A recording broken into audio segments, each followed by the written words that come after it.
Black holes. We've all heard of them. I'm talking about that region of space with a gravitational field so intense that no matter radiation or even light can escape it. There's a joke that astrophysicists like to tell, and it goes something like this. A star walks into a black hole, but it doesn't seem phased. The black hole turns to the star and says, "Sir, I don't think you understand the gravity of this situation." But as with most jokes, it carries a ring of truth to it.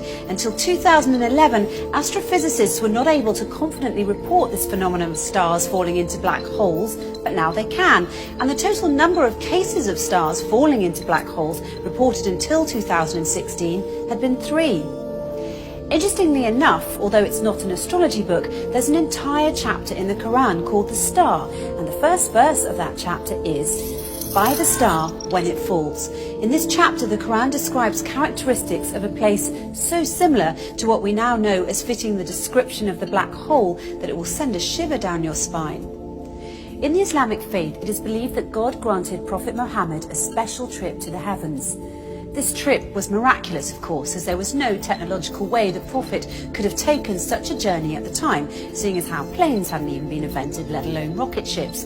Nonetheless, if you study this miraculous night journey closely, you'll find that there are many clues to prove that this incredible journey did indeed occur.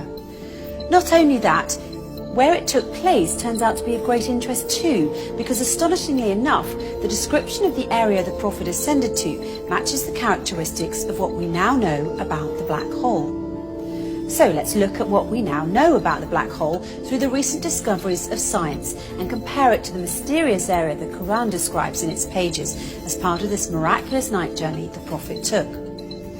Firstly, in verse 16 of chapter 53, the Quran describes this place in space as very dark. In fact, it describes it as darkness covered or draped in darkness, which is not surprising. Space is a pretty dark place.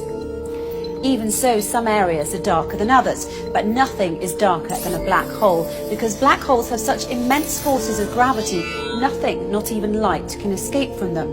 That's why they're black. And because they're black, they are veiled from direct observation. They nevertheless reveal themselves indirectly, as scientists have special tools that can help them see how stars that are very close to black holes act differently than other stars because of the immense force of gravity that black holes have, and this helps them identify the location of black holes.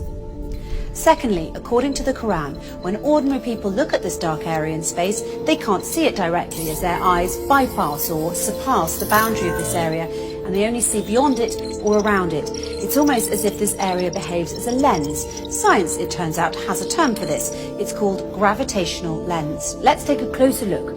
Normally we think of light travelling in straight beams, but near a black hole, the powerful force of gravity bends and warps rays of light around it, creating a visual imprint on the surrounding material. Astrophysicists have proved that a black hole bends light to act like a cosmic magnifying glass, giving astronomers a view of an even more distant galaxy behind it. And this, my friends, is what we call a gravitational lens.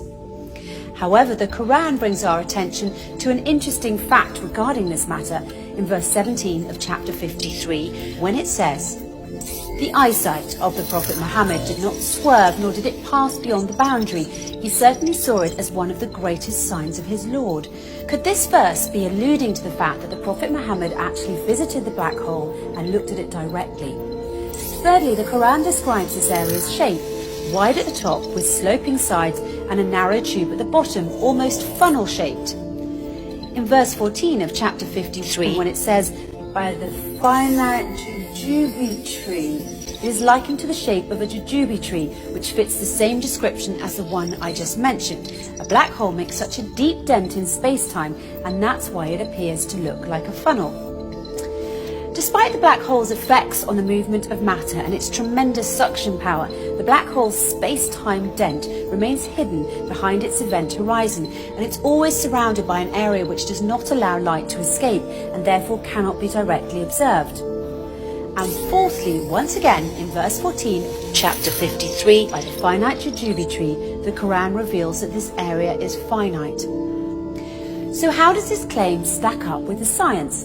Until recently, it was assumed that black holes had such an infinite strength of gravitational field that occurs deep within them, ensuring that nothing, not even light, can ever escape them, and a trip into a black hole is a one-way journey.